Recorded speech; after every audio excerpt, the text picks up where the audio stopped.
Me dejaron en el estacionamiento del hospital. Vuelvo enseguida, dijo mi hijo. 6 horas después, entendí todo. El sol de Guadalajara pegaba fuerte contra el parabrisas cuando Roberto estacionó el carro frente a la entrada de urgencias del Hospital Civil. Yo tenía las manos temblando, no por los nervios de la cita médica, sino por algo que había notado en sus ojos esa mañana. Una frialdad que no había visto. Papá, espérame aquí. Voy a preguntar por el doctor Hernández y vengo por ti, me dijo, sin mirarme a los ojos. Cerré la puerta del carro y lo vi caminar hacia la entrada principal. No sabía que sería la última vez que lo vería como mi hijo. Los primeros 30 minutos pensé que era normal. Roberto siempre había sido distraído. Tal vez se había encontrado con algún conocido o estaba lidiando con los trámites del seguro médico. Pero cuando el reloj marcó la primera hora, algo en mi estómago comenzó a retorcerse. La gente pasaba junto a mí,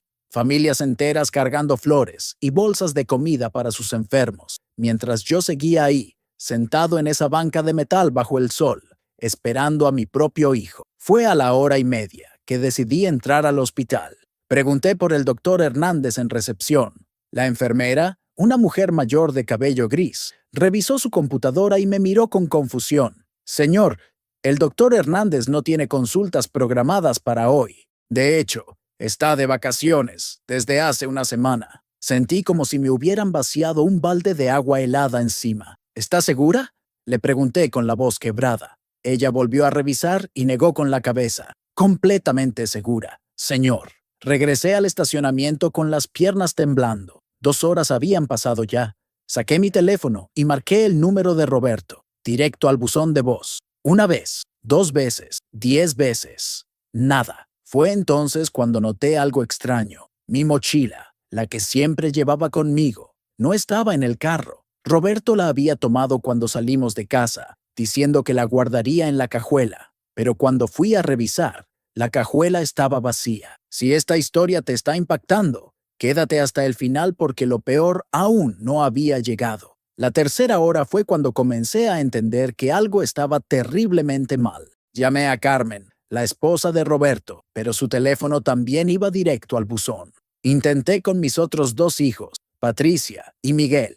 Patricia me contestó desde Ciudad de México. Papá, no sabía que tenías cita médica hoy. Roberto no me dijo nada. Sus palabras me cayeron como puñaladas. Miguel, desde Monterrey, me dijo lo mismo. Roberto no había hablado con ninguno de sus hermanos sobre llevarme al hospital. Fue en la 4.ª hora que un detalle me golpeó como un rayo. Esa mañana, Roberto había insistido en que firmara unos papeles del seguro médico antes de salir. Yo, confiando ciegamente en él, había firmado sin leer. Son solo actualizaciones rutinarias, papá, para que el seguro cubra todo. Ahora, sentado en esa banca con el corazón latiéndome como tambor, recordé que uno de esos papeles tenía membrete de un banco. Mi sangre se congeló. La 5.ª hora trajo consigo una revelación que cambiaría mi vida para siempre. Decidí llamar a don Esteban, mi vecino de toda la vida, para pedirle que fuera por mí. Pero cuando le expliqué dónde estaba, su silencio fue ensordecedor. Oiga, don Alfonso, me dijo con voz temblorosa, pero ¿no sabía usted que Roberto puso su casa en venta ayer? Hay un letrero afuera desde anoche. Y vi una camioneta de mudanza esta mañana temprano. El mundo se tambaleó bajo mis pies. Mi propia casa. La casa donde había vivido 40 años, donde habían crecido mis hijos, donde murió mi esposa Elena hace 3 años. Roberto la estaba vendiendo a mis espaldas. Y de repente, como fichas de dominó cayendo una tras otra, todo comenzó a tener sentido. Los papeles que había firmado esa mañana, la excusa del doctor que no existía, el teléfono apagado, la mochila con todos mis documentos importantes que él había tomado para guardarla. Si no te has suscrito aún, hazlo ahora, porque lo que descubrí después fue solo el principio de la traición más cruel que puede existir. Don Esteban llegó por mí en su viejo Tsuru azul. Durante el viaje de regreso a casa, me contó todo lo que había visto esa mañana. Roberto llegó con una camioneta grande como a las 7. Cargaron cajas y cajas. También vi que había un hombre con traje. Parecía de alguna inmobiliaria. Mis manos estaban tan frías que no podía sentir el volante cuando don Esteban me dejó frente a mi casa. Pero mi casa ya no era mi casa. El letrero de «Se vende» Estaba clavado en el jardín donde Elena había plantado sus rosas. La cerradura había sido cambiada. No podía entrar a mi propia casa. Fue entonces cuando apareció el licenciado Morales, un hombre delgado con lentes que se bajó de una camioneta blanca. ¿Usted es el señor Alfonso Guerrero? Me acerqué a él con las piernas temblorosas. Su hijo Roberto me contrató para manejar la venta de la propiedad. Me entregó todos los documentos legales esta mañana, los documentos legales que yo había firmado sin leer, el poder notarial que había puesto mi casa en manos de Roberto, la autorización para vender mi patrimonio. Todo estaba ahí, en blanco y negro, con mi firma al final de cada página. El licenciado Morales me mostró los papeles con una sonrisa que no llegaba a sus ojos. Todo está en orden, señor. Su hijo tiene autoridad legal completa sobre la propiedad. Ya tenemos un comprador interesado. Fue don Esteban quien me salvó esa tarde. Me llevó a su casa, me preparó un café y me sentó en su cocina mientras yo lloraba como no había llorado desde el día que enterré a Elena. Alfonso, me dijo con la sabiduría de sus 80 años, esto no puede quedarse así.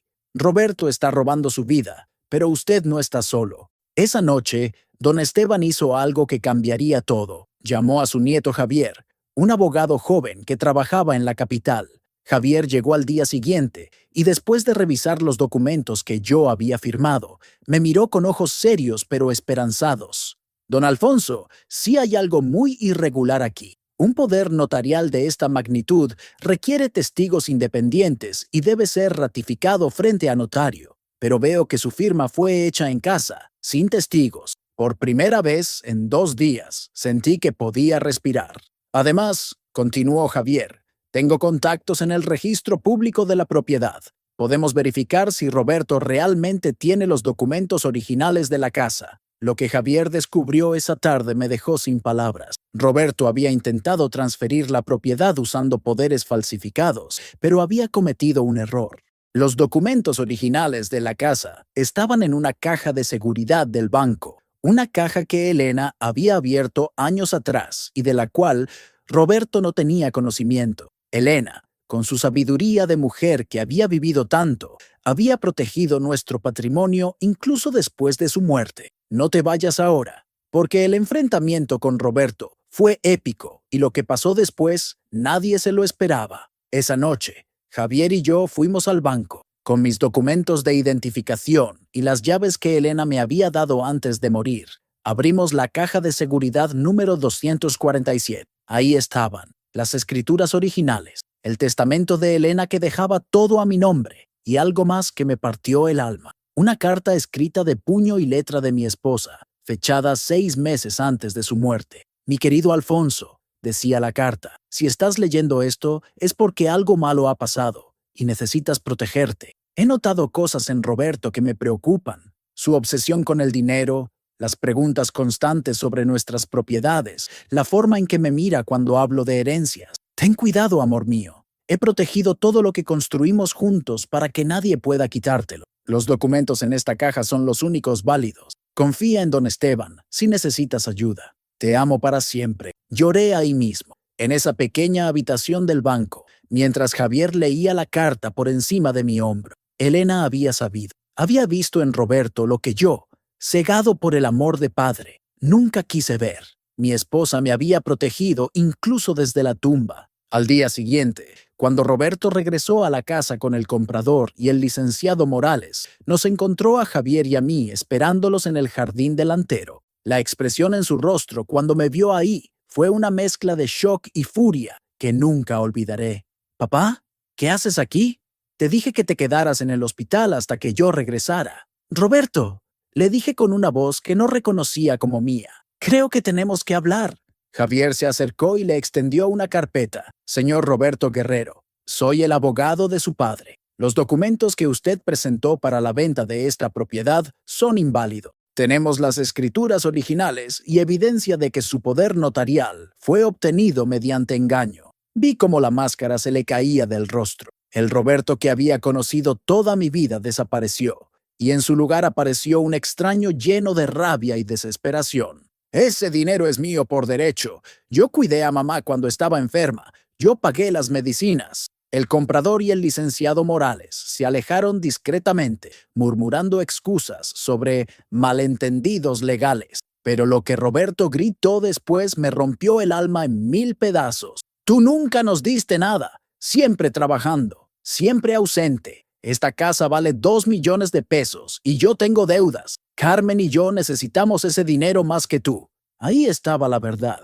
No era solo codicia. Era resentimiento acumulado durante décadas, dolor que se había fermentado hasta convertirse en veneno. Javier mantuvo la calma y sacó otro documento. Señor Roberto, también debo informarle que intentar vender una propiedad mediante documentos falsificados constituye fraude. Su padre podría presentar cargos criminales. Roberto se puso pálido como papel. Sus manos temblaron cuando se dio cuenta de que su plan no solo había fallado, sino que podría llevarlo a la cárcel. En ese momento apareció don Esteban, acompañado de Patricia y Miguel. Mis otros 2 hijos habían tomado el primer vuelo cuando Javier les explicó la situación. Patricia abrazó a Roberto y le susurró algo al oído. Miguel, siempre el más directo, lo confrontó. ¿En serio ibas a dejar a papá abandonado en un hospital por dinero?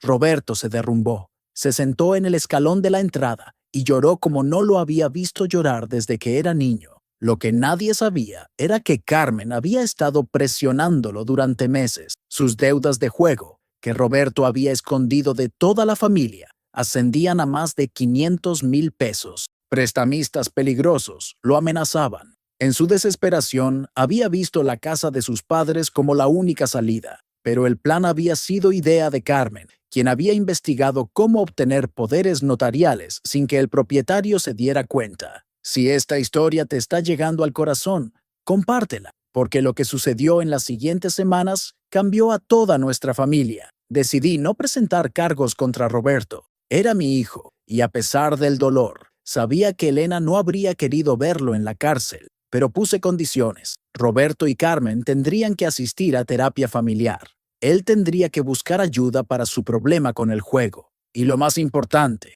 tendría que trabajar para ganar mi confianza de vuelta, día a día. Los siguientes meses fueron los más difíciles de mi vida. Roberto se divorció de Carmen cuando descubrió que ella había estado viendo a otro hombre y usando sus deudas como excusa para presionarlo. Patricia se mudó temporalmente a Guadalajara para ayudarme con los trámites legales y para estar cerca de su hermano durante su proceso de recuperación. Miguel venía cada fin de semana desde Monterrey. Pero la verdadera sanación comenzó cuando encontramos las cartas. Durante la limpieza de la casa, después de recuperar todas mis pertenencias que Roberto había empacado, Patricia descubrió una caja escondida en el ático. Dentro había cartas que Elena había escrito para cada uno de nuestros hijos, cartas que debían entregarse en momentos específicos de sus vidas. La carta de Roberto estaba marcada para cuando Roberto se sienta perdido. Elena había sabido que este día llegaría. En su carta, le explicaba a Roberto que entendía su dolor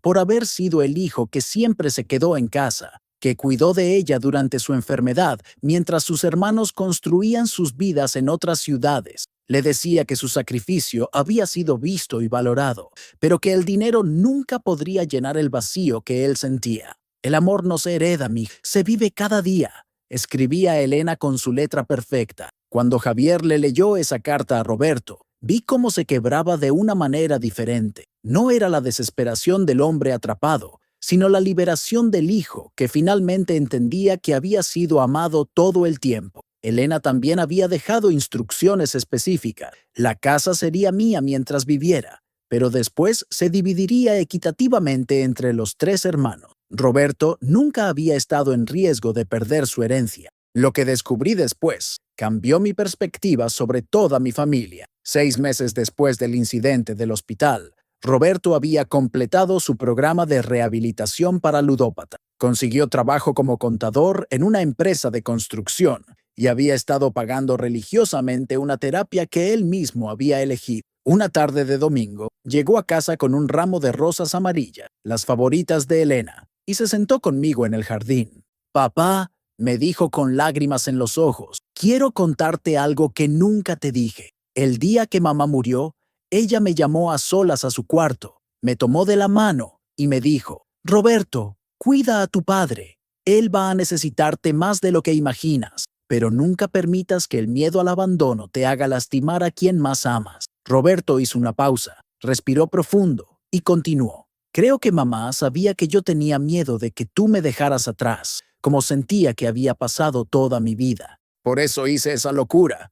No era por el dinero, era por el terror de perderte también. Esa conversación duró hasta que se puso el sol. Roberto me contó sobre años de sentirse invisible, de creer que Patricia y Miguel eran los hijos exitosos, mientras él era solo el que se había quedado estancado en Guadalajara. Me habló de cómo la muerte de Elena había intensificado su miedo al abandono y cómo Carmen había manipulado esos miedos para convencerlo de que yo planeaba dejarlo sin nada en mi testamento. La verdad era que yo nunca había hablado abiertamente con mis hijos sobre el futuro, sobre mis planes, sobre cuánto los amaba a cada uno de manera diferente pero igual de intensa. En mi generación, los hombres no hablábamos de sentimientos. Pero esa tarde entendí que mi silencio había sido interpretado como indiferencia. No olvides seguir esta historia, porque el final te va a sorprender. 3 meses después, Roberto me propuso algo que jamás esperé.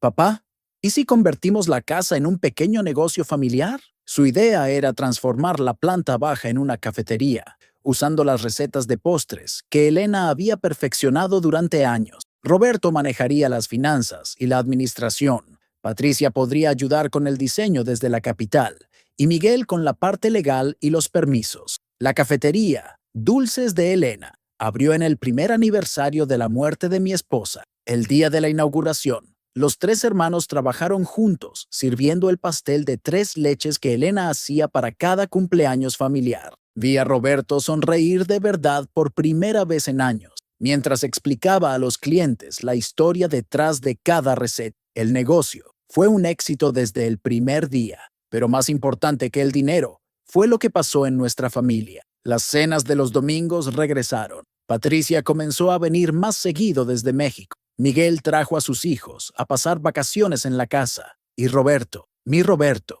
el hijo que había estado perdido, encontró su lugar en el mundo. 6 meses después de abrir la cafetería, Roberto me entregó un sobre. Esto es para usted, papá. Adentro había un cheque por la cantidad exacta que habría ganado con la venta fraudulenta de la casa. Es mi parte de las ganancias de la cafetería, me explicó. Quiero compensar todo el daño que le causé. Pero yo rompí el cheque frente a él. Roberto, hijo, el único pago que necesito es tenerte de vuelta. Ahora, un año después, mientras escribo esta historia, sentado en la mesa junto a la ventana de la cafetería, veo a Roberto explicándole a una clienta nueva la historia del pastel de chocolate que Elena creó para celebrar mi cumpleaños número 50. La clienta se emociona, pide la receta para hacérsela a su esposo. Roberto le dice que la receta no se vende, pero que puede venir todos los martes cuando preparamos el pastel especial. El teléfono suena. Es Patricia, desde Ciudad de México. Papá, tengo noticia. Miguel y yo hemos estado hablando. Queremos abrir una segunda sucursal de Dulces de Elena en nuestras ciudades. ¿Creen que Roberto estaría interesado en expandir el negocio? Miro hacia la cocina donde Roberto entrena a una nueva empleada en el arte de preparar el café, como lo hacía Elena, con esa paciencia infinita que su madre había tenido. Pero hay algo que aún no les he contado a mis hijos. Algo que Elena me reveló en otra carta secreta que encontré la semana pasada, escondida en su libro favorito. Una carta que explica por qué ella realmente puso todos esos candados de seguridad a nuestra propiedad. Una carta que revela que Elena sabía algo sobre Roberto que ni yo, ni él mismo, sabíamos todavía. Y esa verdad final está a punto de cambiar todo otra vez, porque resulta que el incidente del hospital no fue el primer intento de Roberto de quedarse con mi patrimonio. Elena había descubierto 2 intentos anteriores que yo nunca supe que existieron. Y en esa carta final, Elena me da las claves para entender por qué Roberto realmente actuó como lo hizo y por qué su comportamiento tiene raíces mucho más profundas de lo que cualquiera de nosotros jamás imaginó. Pero esa historia, la historia real detrás de todo lo que pasó, tendrá que esperar a mañana, porque lo que Elena escribió en esa carta final va a cambiar para siempre la forma en que veo no solo a Roberto, sino también a mí mismo como padre. Y lo que ella me pide que haga con esa información podría destruir a nuestra familia recién sanada o unirla para siempre de una manera que nunca creí posible. La carta de Elena revelaba que Roberto había intentado falsificar documentos 2 veces antes. La primera vez fue cuando ella estaba en el hospital, débil por la quimioterapia. Roberto había llevado unos papeles a su cama, diciéndole que eran para actualizar el seguro médico. Elena, sospechando algo, fingió estar demasiado enferma para firmar y pidió llevárselos a casa. Esa noche, descubrió que eran documentos para transferir parte de nuestras cuentas bancarias a nombre de Roberto. La segunda vez fue más elaborada. Roberto había contactado a un notario corrupto, un tal licenciado Vázquez, quien había creado documentos falsos que hacían ver como si Elena hubiera firmado un poder total sobre nuestras propiedades. Pero Elena había tenido la astucia de verificar con el colegio de notarios. El licenciado Vázquez ni siquiera existía en el registro oficial. Alfonso, continuaba la carta, he documentado todo. Las copias están en el folder azul, al fondo de la caja. Roberto necesita ayuda,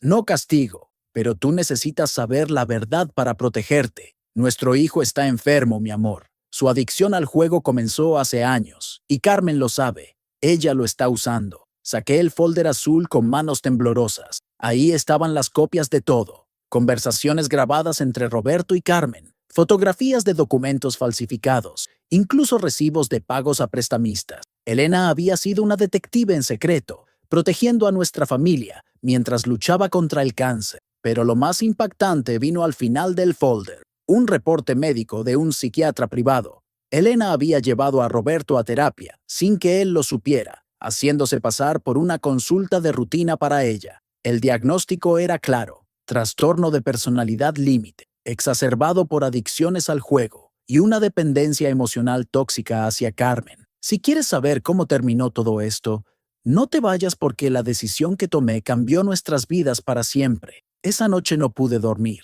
Tenía en mis manos la verdad completa sobre mi hijo, verdades que él mismo no conocía. Elena había dejado instrucciones específicas en una nota adjunta. Dale la oportunidad de sanar, pero hazlo con la verdad. Roberto tiene derecho a conocer su diagnóstico y a decidir si quiere tratamiento real. A la mañana siguiente, pedí a Roberto que viniera a desayunar. Cuando llegó, le mostré todo: las cartas de Elena, los documentos que ella había guardado, el reporte médico. Roberto leyó en silencio durante 20 minutos. Cuando terminó, levantó la vista hacia mí con ojos llenos de una mezcla de vergüenza y alivio que nunca olvidaré. «Papá», me dijo con voz quebrada, «mamá siempre supo cosas que yo no entendía de mí mismo». Le expliqué que Elena no había actuado desde la desconfianza, sino desde el amor más puro que existe, el amor que protege incluso cuando duele. Ella sabía que algún día necesitarías esta información para salvarte, le dije. Roberto tomó una decisión ese mismo día. Se internó voluntariamente en una clínica de rehabilitación en Zapopan, no solo para el juego, sino para trabajar con psicólogos especializados en su condición. Antes de irse, me abrazó como no me había abrazado desde que era adolescente. «Gracias por no darte por vencido conmigo, papá. Mamá tenía razón. Usted nunca me abandonó, ni siquiera cuando yo traté de abandonarlo a usted». Los siguientes 3 meses fueron una montaña rusa emocional. Roberto llamaba cada noche desde la clínica, contándome sobre sus sesiones de terapia, sobre los traumas de la infancia que estaba procesando, sobre cómo estaba aprendiendo a manejar sus emociones sin recurrir al juego o a relaciones tóxicas. Patricia y Miguel se turnaron para visitarlo cada fin de semana. Dulces de Elena siguió funcionando bajo la administración temporal de don Esteban y su nieto Javier, quienes se habían convertido en parte de nuestra familia extendida. El día que Roberto salió de la clínica, llegó a casa con algo que jamás esperé ver: una sonrisa genuina. No la sonrisa forzada que había llevado durante años, sino una sonrisa de paz. «Papá», me dijo esa tarde mientras preparábamos juntos el pastel de 3 leches, «entiendo algo que nunca había entendido. Mamá no me dejó esas cartas para castigarme, me las dejó para liberarme». Y entonces pasó algo hermoso. Roberto me propuso una idea que me llenó el corazón. «¿Qué le parece si convertimos uno de los cuartos de arriba en un museo para mamá? Podríamos poner todas sus recetas, sus fotografías, sus cartas. Que la gente que viene a la cafetería conozca la historia real de Elena Guerrero, la mujer que salvó a su familia incluso después de morirse. El Museo de Elena se inauguró en el segundo aniversario de su muerte. Roberto había enmarcado cada receta, cada fotografía, cada carta. Había creado una cronología de la vida de Elena que mostraba no solo su amor por la cocina, sino su sabiduría como madre y esposa. Los clientes de la cafetería subían a conocer la historia y muchos bajaban con lágrimas en los ojos. Pero lo que nadie esperaba era lo que sucedió la noche de la inauguración. Carmen apareció en la puerta de la cafetería. Había perdido peso, tenía ojeras profundas y vestía ropa que había visto mejores días. Se acercó a Roberto con humildad que nunca le había conocido. Roberto, vine a pedirte perdón y a contarte la verdad sobre algo que Elena descubrió y que yo creí que había logrado esconder. Lo que Carmen reveló esa noche fue la pieza final del rompecabezas. Elena había descubierto que Carmen tenía una relación con el licenciado Morales desde antes de casarse con Roberto. Todo había sido un plan a largo plazo: casarse con Roberto, ganar su confianza, empujarlo hacia las adicciones y luego usar esas debilidades para quedarse con el patrimonio de la familia Guerrero. Tu mamá me confrontó 2 semanas antes de morir. Le confesó Carmen a Roberto frente a todos nosotros. Me dijo que sabía todo, pero que no te lo diría para no destruirte mientras ella estaba muriendo. Me dio una oportunidad: alejarme de ti para siempre o enfrentar las consecuencias legales después de su muerte. Elena había jugado ajedrez hasta el final. Había protegido a Roberto del dolor de conocer la traición de su esposa mientras él la cuidaba en sus últimos días, pero había documentado todo para que nosotros pudiéramos actuar después. Carmen había huido después del funeral, pero su culpa la había traído de vuelta. Lo que pasó después demostró que Roberto realmente había cambiado. En lugar de colapsar o enojarse, se acercó a Carmen con una serenidad que me llenó de orgullo. Carmen, te perdono, no por ti, sino por mí. Necesitaba escuchar esto para cerrar este capítulo completamente. Luego se volteó hacia mí. Papá, ¿podríamos llamar a Javier? Carmen necesita entregar toda la información que tenga sobre el licenciado Morales. Otras familias podrían estar en peligro. Esa decisión de Roberto de pensar en otras víctimas potenciales en lugar de buscar venganza me convenció de que mi hijo había encontrado realmente su camino de vuelta a casa. El licenciado Morales fue arrestado 3 semanas después. El caso se volvió noticia en Guadalajara. Una red de estafadores que se aprovechaba de familias vulnerables durante crisis médica. Roberto testificó como víctima, pero también como alguien que había encontrado redención. Su historia inspiró a otras familias a denunciar casos similares. Hoy, mientras cierro la cafetería después de otro día exitoso, Roberto cuenta las ganancias del día. Papá, me dice sonriendo, ¿sabe qué día es mañana? Lo miro confundido. Él sonríe y señala el calendario. Hace exactamente 1 año que me dejó en el estacionamiento del hospital. Nos reímos juntos, algo que no habríamos podido imaginar hace 12 meses. Y mientras apago las luces de dulces de Elena, pienso en mi esposa y en cómo su amor logró lo imposible: transformar la traición más dolorosa en la redención más hermosa. Roberto no solo regresó a casa, regresó mejor de lo que se había ido. La última sorpresa llegó anoche, cuando Roberto me entregó una carta que había escrito para Elena. La voy a poner junto a su tumba mañana, me dijo. En esa carta, Roberto le prometía a su madre que nunca más dejaría que el miedo lo convirtiera en alguien que no era y que cuidaría de mí como ella se lo había pedido, pero esta vez desde el amor verdadero y no desde la desesperación. Y lo que descubrí en esa carta de Roberto a Elena es que todo este dolor, toda esta traición, toda esta sanación tenía un propósito más grande que cualquiera de nosotros había imaginado. Porque resulta que Elena había planeado desde el principio no solo proteger nuestro patrimonio, sino enseñarnos a todos qué significa realmente ser una familia. Y lo logró, incluso desde el más allá.